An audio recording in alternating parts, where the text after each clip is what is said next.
I trusted my brother for 28 years until one recording changed it all.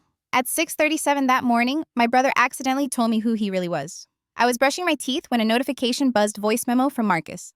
Odd since it began with, "Hey mom." I almost stopped it, but curiosity won. "Dinner Sunday," he sighed.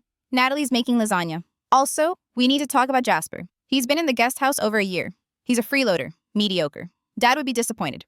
The toothbrush slipped from my hand. Foam dripped down my chin. Then came the knife. Remember Thompson Industries? I told Brad not to hire him. Said he's unreliable. He needs to struggle or he'll never grow up. 6 months earlier, Thompson's rejection email had shattered me. I blamed my handshake, my resume. Never him. Marcus went on that restaurant web idea of his. It would have worked, but if he succeeded, he'd leave. He belongs close. He needs direction. A muffled voice. Mom's then, his sharp reply. "You always defend him." Poor Jasper. He's not like me. He'll never be more than ordinary. Click. Silence. But the silence wasn't empty. It was full of every memory rewritten in an instant. The night he taught me to punch after a bully pushed me, was that protection or performance? The dinners where he called me brilliant. Now they tasted like rehearsed lines. I replayed the memo twice more. Each time the laugh I once mistook for warmth sounded like contempt. Grief didn't come as tears. It came sharp like glass underfoot. At 2 in the afternoon, I stood under scalding water replaying years of advice that had steered me small. Jobs I didn't apply for, ideas I abandoned. How many doors had he closed? While smiling, I needed confirmation. I called Ethan, my best friend. He arrived with beer and I hit play. His jaw locked. "I wish I could say I'm shocked," he said. "But he's done this before. At your graduation party, he told people you were still dependent on him. At that mixer, he told a client not to trust you with work. Denial tried to fight back, but the memo kept winning. What do? I asked. Confront him. Make him hear it. I pictured it. Marcus tilting his head, softening his voice, twisting blame until I apologized for being hurt. And I knew no confrontation would change him. "No," I said. "If I confront him, he controls the story again. I need a story he can't touch." That night, I packed a suitcase. Wrote Mom a note. "I need space. I'm safe. I love you." I logged into Marcus's company site one last time. Not revenge, just insurance. Downloaded contracts, invoices, emails. Numbers that didn't add up. Clients stolen. Records that smelled like fraud. I locked it all away, proof I wasn't crazy. By dawn, I had cash in an envelope, a prepaid phone, and a car pointed west. When I left the key on the counter, the guest house looked smaller, like it had only been a waiting room.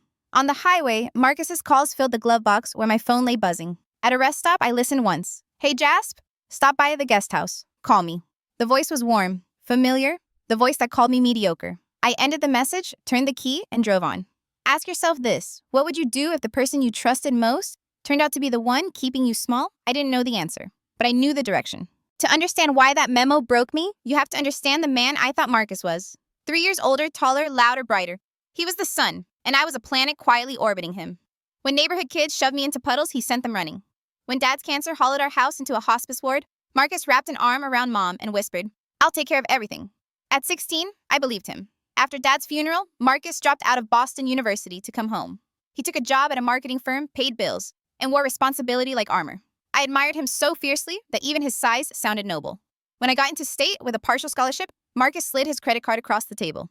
"Dad would want you to focus on studying, not money." I didn't argue. Gratitude mixed with guilt, but I swallowed it. That's what younger brothers do. By the time I graduated in computer science, Marcus owned a house big enough to echo with a guest house out back. When I whined about rent in Boston, he waved me over. "Stay there. Save money. No rush." A year passed, then another. My Sunday dinners at his table blurred into ritual. Natalie serving roasted chicken, Mom bringing pie, Marcus pouring wine. Laughter, stories. He called me my brilliant brother in front of friends, a phrase that tasted sweet until the voice memo revealed it was poison. Looking back, the signs were there. That interview at Thompson Industries where the CEO had called me, promising before ghosting me. That night at the bar, when I sketched out a startup idea for restaurant websites and Marcus methodically dismantled every angle until I left deflated. Even when I considered moving to Chicago for a higher paying job, Marcus leaned back, eyes narrowed. "But what about Mom? She needs us nearby." Guilt did the rest. At the time, I told myself it was brotherly concern. Now I know it was containment. The part that stung most wasn't the sabotage. It was how much I'd worshipped him while he quietly clipped my wings. Ethan had been right whenever anyone hinted Marcus wasn't perfect. I'd rush to his defense. "He's just stressed. You don't know him like I do. He gave up everything for us after Dad died. But loyalty has a cost. Mine had been paid in opportunities lost, self-belief, eroded years, lived small. The voice memo didn't just reveal betrayal. It revealed that I had been living in a story Marcus wrote for me. Loyal sidekick, baby brother, a supporting role in the Marcus show. And when I replayed his words, mediocre freeloader disappointment. I realized he had been writing my ending too. That's why leaving wasn't just escape, it was rebellion. For the first time, I was stepping out of orbit into a space he couldn't chart. But hero worship doesn't vanish overnight. Driving west, I kept seeing the boy who taught me to punch the young man who whispered promises at Dad's grave. I wanted that version back. But the memo had stripped the mask away. Maybe both were true. Maybe the protector and the saboteur were the same man. That's the cruelty of betrayal. It forces you to question every memory, every laugh, every hug. Was it love or leverage? Some nights alone in motel rooms on the way to Chicago, I lay awake with that question pulsing in my head. And every time I came back to the same conclusion. If the love was real, it wouldn't have required me to stay small. The first night in Chicago, I crashed on Ryan's couch with a cheap beer in my hand and a pit in my stomach. He kept asking if I was okay. I kept lying. But something strange happened as I stared out his warehouse window at the skyline, steel and glass glowing against the night. I felt possibility. For the first time in years, Marcus wasn't 2 blocks away waiting to measure my life against his. I was free and terrified. The next morning, Ryan shoved a mug of coffee into my hand and said, "Jasper, this is your clean slate. Don't waste it." So I didn't. I opened my laptop, still smelling faintly of road dust, and started combing through job boards. By the end of the week, I had 3 interviews scheduled. The best one was with Innovate Solutions, a mid-sized firm building web apps for healthcare providers. Not glamorous, but stable with money behind it. The interview felt like a test of identity. Could I sell myself without Marcus hovering in the background? Could I claim my own worth? When the hiring manager asked, "Why should we trust you with a team lead role?" I didn't shrink. I said, "Because I've been underestimated my entire life, and I'm done letting other people define what I can or can't do." Her eyebrows rose. She smiled. 2 days later, the offer came. Double my old salary. Benefits Marcus couldn't touch. Ryan celebrated by dragging me out to a bar in West Loop, introducing me as Chicago's newest tech prodigy. It was exaggerated, but for once, I didn't correct him. I signed a month-to-month lease on a small apartment with brick walls and a crooked balcony. It wasn't much, but it was mine. I bought dishes Marcus hadn't picked out, sheets Natalie hadn't folded, a cheap lamp that cast warm, uneven light across the room. Freedom looked like secondhand furniture in takeout containers. It smelled like burnt coffee and tasted like cheap whiskey. And it was beautiful. Work consumed me in the best way. The team at Innovate Solutions was sharp, collaborative, hungry. They didn't know me as Marcus's brother. They only knew the code I wrote, the deadlines I hit, the ideas I pitched. For the first time, merit spoke louder than family shadows. Still, freedom comes with ghosts. I'd wake at 3 a.m., sometimes phone buzzing with missed calls from Marcus. Once he left a voicemail, pretending everything was normal. "Hey, Jasp, lasagna Sunday. You coming?" His voice was warm, practiced. It almost fooled me until I remembered the memo. Mom called too, her voice laced with worry. I gave her enough to know I was safe, but never enough to hand Marcus a thread to pull. I wasn't just rebuilding a career. I was building a firewall. And then Harper happened. I met her at a gallery Ryan dragged me to. She stood in front of a photograph of an abandoned subway tunnel blooming with vines. "Funny, isn't it?" she said. "Decay looks like rebirth if you squint." That line stuck with me. Decay as rebirth. Maybe that's what I was living. We exchanged numbers. Coffee turned into dinner. Dinner into weekends wandering Chicago neighborhoods. She was direct, funny, unafraid to call me out when I retreated into self-doubt. One night, over tacos, I told her about Marcus. Not everything, just enough to see if she'd flinch. She didn't. She leaned across the table and said, "So stop letting his script run your life. Write your own. Simple, obvious, revolutionary." By the time snow dusted the streets in December, I wasn't just surviving in Chicago. I was alive. My apartment felt like home. Work respected me. Friends filled weekends. Harper filled something deeper I hadn't realized was empty. For the first time in years, I looked in the mirror and saw not Marcus's little brother. Not a disappointment, not mediocre, just me. And I liked who I saw. But the past has claws. And 6 months after I left, those claws reached across state lines. 6 months. That's how long it took for the ghost to track me down. It started with an email. The sender, Alex Reed, Marcus's business partner. The subject line, "We need to talk." I almost deleted it. My new life in Chicago felt too solid, too fragile all at once. Why risk pulling Boston back into it? But curiosity won. Jasper. The email read, "Things at WMS are complicated right now. Marcus won't explain what happened between you two. But I think you should know he's unraveling. IRS audit. Drinking too much. Natalie's worried. He's convinced you're behind it. Call me." Behind it, I laughed out loud, a bitter sound that startled Harper across the room. What, she asked. I showed her the email. She read it, then met my eyes. "Are you?" "No," I said firmly. But part of me wishes I was. The truth was messier. I wasn't behind the audit, but I wasn't innocent either. The night I left Boston, I'd taken insurance documents, emails, proof of Marcus's shady bookkeeping. I hadn't used them, hadn't breathed a word. But just knowing I had them gave me leverage. Apparently, Marcus didn't see it that way. That week, Mom left me a voicemail, her voice trembling. "He's not himself, Jasper. Angry all the time. Talking about you like you're the enemy. Please, talk to him." I wanted to scream. Talk to him. The man who called me a freeloader, who sabotaged my future, who built his empire on lies.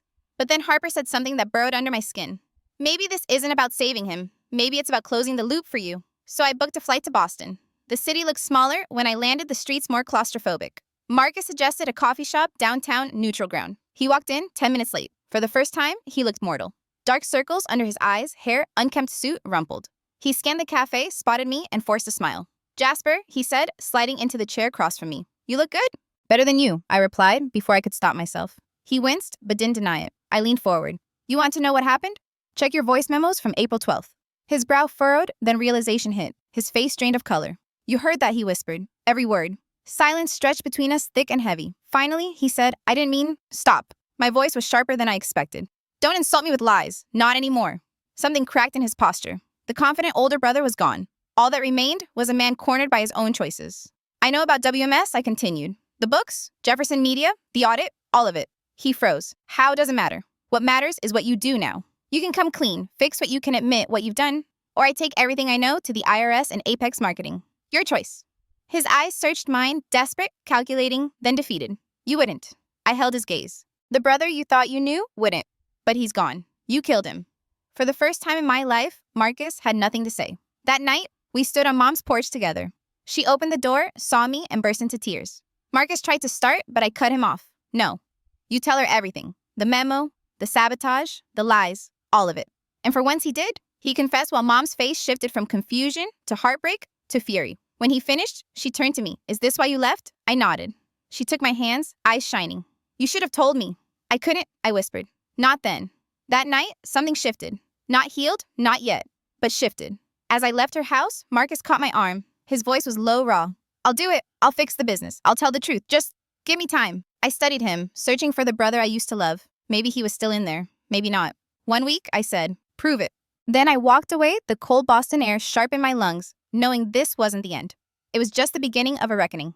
That evening, I drove behind Marcus's car, through streets I knew too well. Every corner, every lamppost, every cracked sidewalk carried echoes of a life I no longer wanted, but could never fully shake.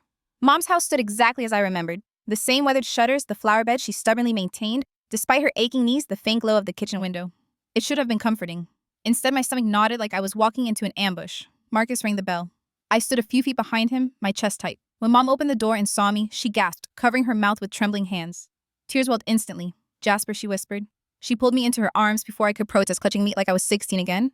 And the world had just ended. I hugged her back stiffly, torn between the comfort of her warmth and the sting of all the months apart. "Come inside," she said, voice breaking.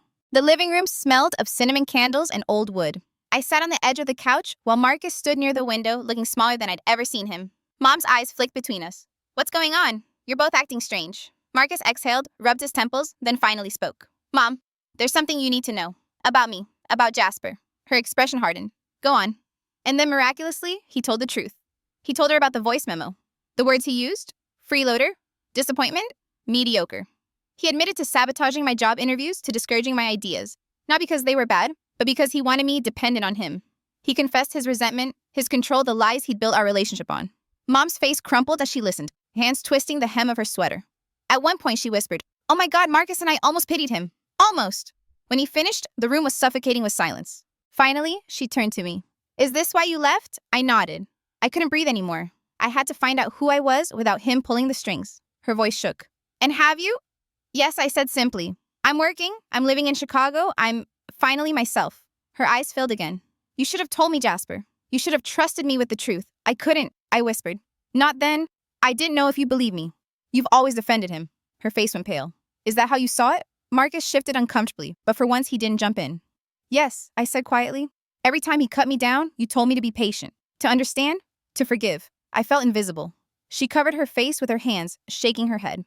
"I never meant intentions don't erase damage." I said, my voice sharper than I intended. For the first time in my life, I saw my mother look at Marcus, not with admiration, but disappointment.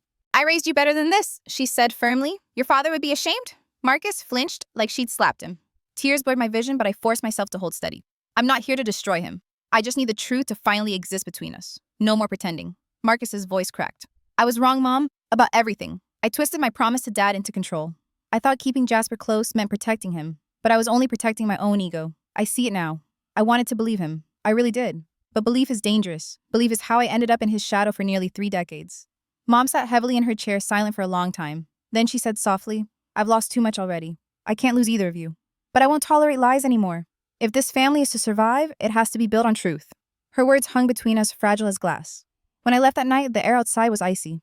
Marcus walked me to my car. 1 week, I reminded him. Fix it. Show me you're serious. He nodded, his face hollow. I will. Driving back to my hotel, I realized I wasn't shaking anymore. For the first time, the weight of Marcus's betrayal felt lighter. Not gone, not forgiven, but named, exposed. And once the truth is spoken aloud, it can't be buried again. Back in Chicago, the air felt different, cleaner somehow, even though the city was louder, grittier, and less forgiving than Boston. Maybe it was just me. Maybe it was the fact that for the first time in years, I wasn't looking over my shoulder, waiting for Marcus to pull the strings of my life. My apartment wasn't much to brag about. A narrow one-bedroom tucked above a bakery that woke me at 5 a.m. every morning with the smell of rising dough. The radiator rattled like it was possessed, and the bathroom tiles had seen better decades. But it was mine. Paid for with my own money. Decorated with furniture I chose, not leftovers from Marcus's storage. Every creak of the floorboards reminded me this was my ground, not his. Work at Innovate Solutions quickly became more than just a distraction.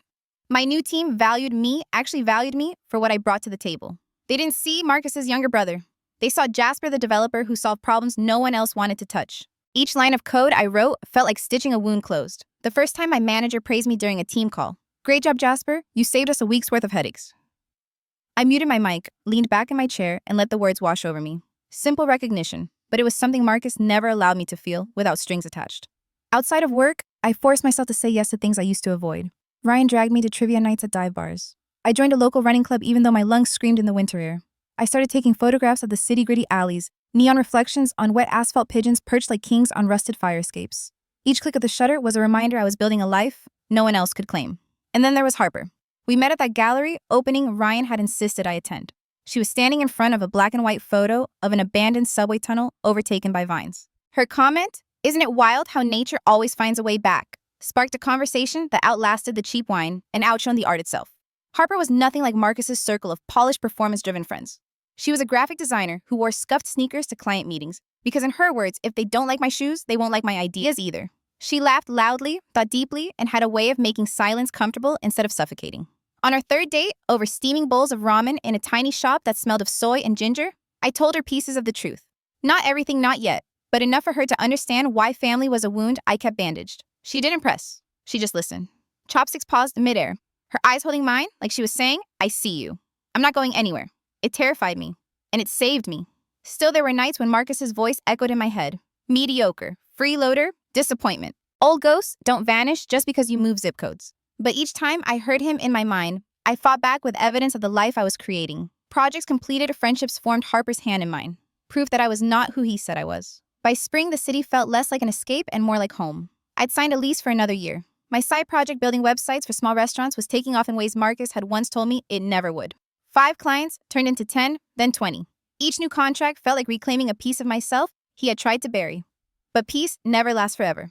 One Friday evening, Harper and I were walking back from a street fair, our hands sticky from funnel cake when my phone buzzed. A number I didn't recognize. I almost ignored it, but something in my gut told me to answer. Jasper. The voice was shaky, exhausted. It was Alex, Marcus's business partner. "Things are bad," he said. "The IRS audit? It's worse than he's telling people. He's unraveling. Drinking too much? Lashing out. Natalie's worried sick. He keeps talking about you, about finding you. He thinks you're the reason all this started." My chest went cold. I hadn't reported him. I hadn't lifted a finger against his company. But of course, Marcus would twist his downfall into my fault. Alex hesitated. "I thought you should know. Because despite everything, you're still his brother." The call ended, but his words lingered like smoke. I stared at the darkened skyline, Harper's hand tightening around mine. Marcus wasn't finished with me, and I wasn't sure if I was finished with him. 3 weeks after Alex's call, life almost tricked me into thinking it was normal again. I buried myself in work and Harper, in running along the lakefront until my lungs burned.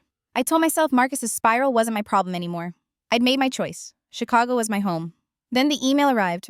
It was a Tuesday morning, the kind of day where the world felt predictable coffee. Too hot, inbox too full. Harper texting me a photo of the new plants she'd bought for her studio. I was halfway through debugging a stubborn section of code when the notification pinged. Subject line: "We need to talk. Sender Alex Reed." My stomach clenched before I even opened it. "Jasper, things here are falling apart. The IRS is all over us. Marcus won't listen to reason. He's convinced you're somehow behind this, and he's not. Well, he's not himself. I think you should know the truth before things go further. Call me if you're willing." I stared at the screen, pulse racing. 100 thoughts collided in my mind, anger, dread, a flicker of guilt I didn't want to admit. When Harper came home that evening, she found me sitting on the couch, laptop, open email, glowing like a curse. She set down her bag. "What happened?" I told her, every word. She listened silently, her brow furrowed, her green eyes sharper than usual. When I finished, she leaned forward. So what are you going to do? I don't know, I said. My voice sounded thin, even to me. Part of me wants to delete it. Pretend I never saw it. Keep building this life here. And the other part? She asked softly. The other part wanted answers. Wanted Marcus to finally face me without masks, without manipulation. I replayed Alex's words in my head. He thinks you're the reason all this started? Of course he did.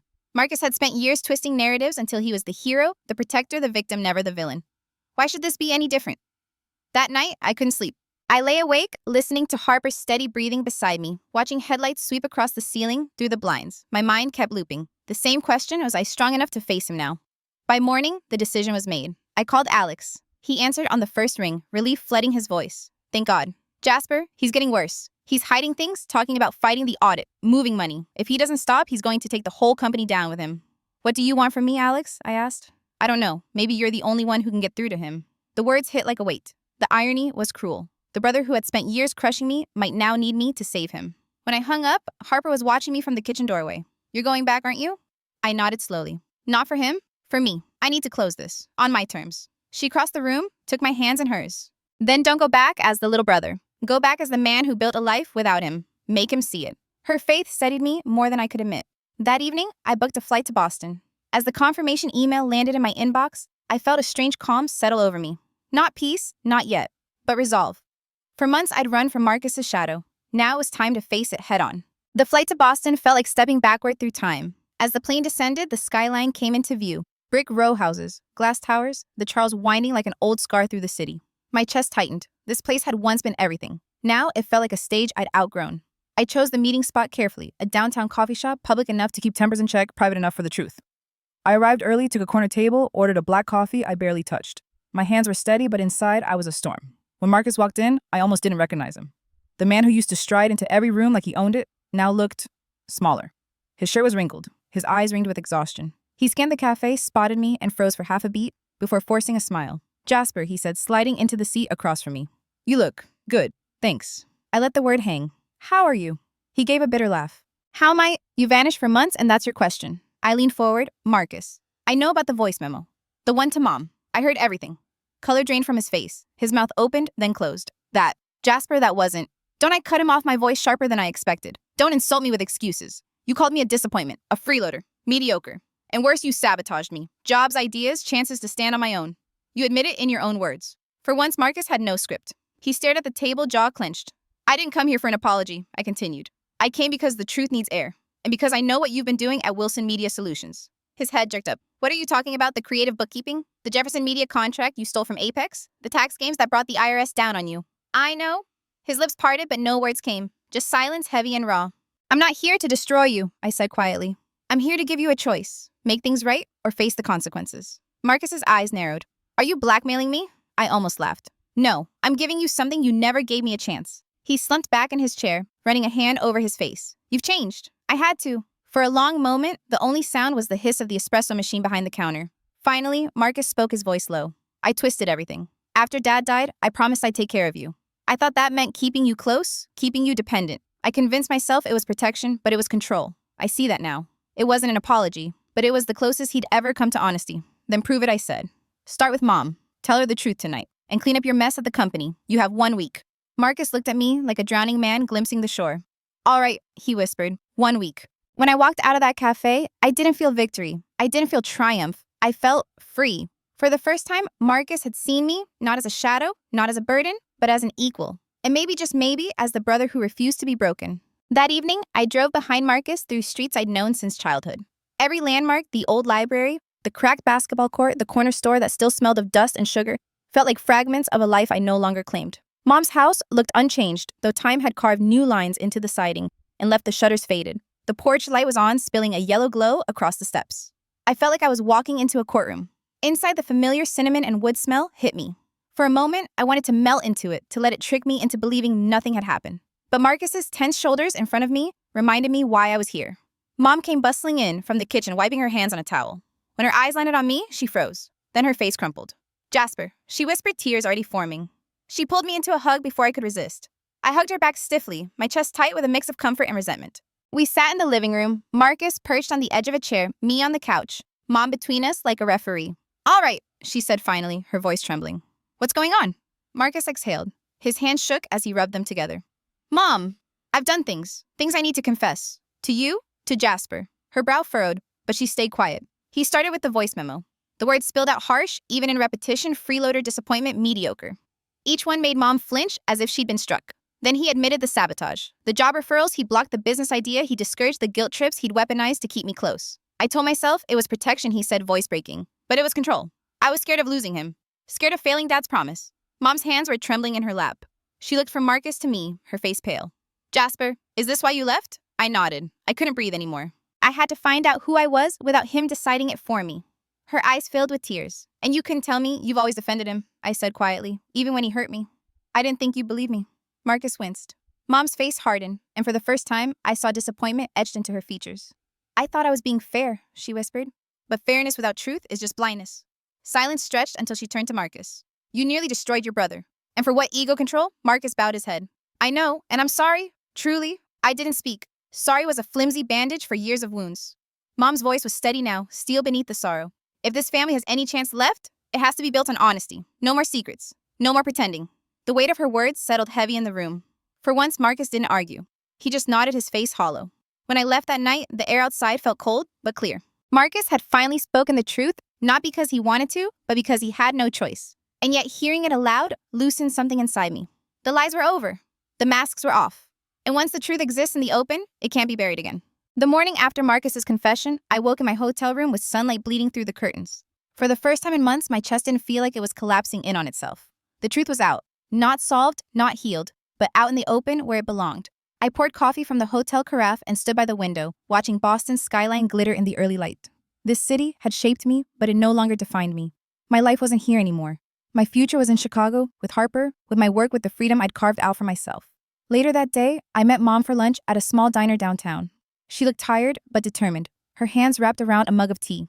I don't expect things to be fixed overnight, she said softly. But I'm glad you came back even for a little while. At least now I know the truth. I needed you to hear it from him, I replied. Not just from me. Otherwise, it would always feel like my word against his. She nodded. Marcus is flawed. But you're stronger than I realized. Your father would be proud. Her eyes shimmered as she said it, and for once, I let myself believe her. That afternoon, I walked the familiar streets one last time. Past the park, where Marcus taught me how to throw a punch. Past the cafe, where I studied late into the night during college.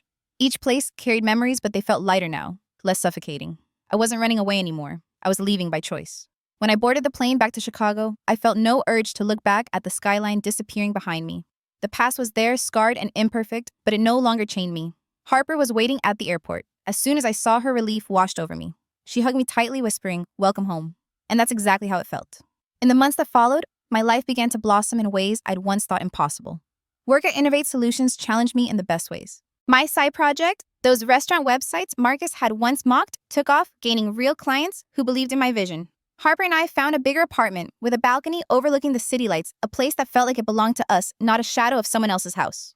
Sometimes Marcus called. Sometimes he didn't. Our conversations were clipped, awkward, but honest. I wasn't expecting brotherly closeness anymore.